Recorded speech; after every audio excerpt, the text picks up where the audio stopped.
Vai. Boa noite, eu vou ser o primeiro. Aí eu vou falar bem assim, vai, faz aquilo ali, vai de cada vez, então, moleque. Fazer lanche, após, temos a igreja, nós somos a igreja.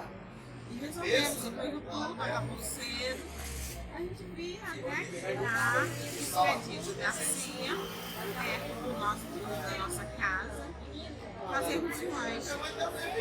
Minha mãe fez mais ou menos. Não é comemorar nada de especial, mas assim, vez ou outra, né, a gente sair, fazer um lanche, né, e se divertir, né, e aí resolvemos fazer isso.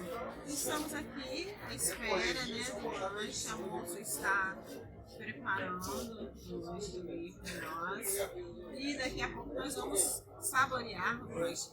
A nossa escolha foi cachorro quente e um refrigerante de Fanta,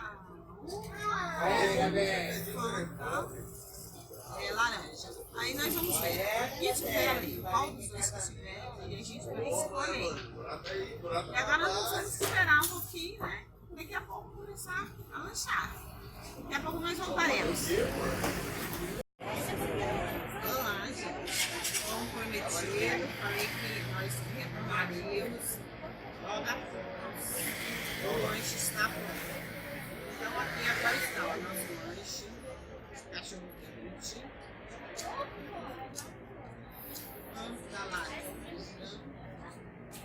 E agora nós vamos lanchar um pouquinho e depois a gente volta para dar o término desse vídeo para vocês, as despedidas para vocês, tá? Vamos lanchar, estão servindo? Oi, galera, estamos aqui de novo, como prometido, nós já acabamos de lanchar e agora nós vamos estar para descansar um pouquinho, depois de uma noitada de culto e um lanche delicioso juntamente com meu esposo. Eu falo juntamente com meu esposo, mas vocês não estão vendo ele justamente porque ele que está fazendo a gravação, por isso que ele não aparece aqui. Vai escrever, olha aí. Hello! Pois é. Aí agora nós vamos estar retornando no nosso lar. Até amanhã, né? É um novo dia, novas forças, novo. Pede pra se inscrever, pede pra comentar, e, compartilhar.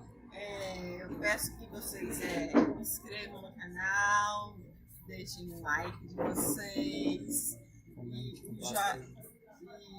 compartilhem.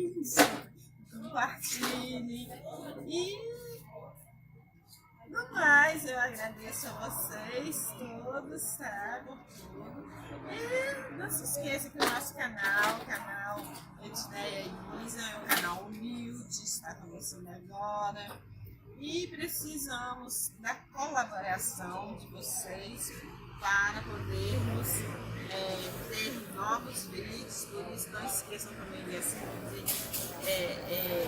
ativar o sininho para poder receber novos vídeos. Por hoje é só. Bye, bye.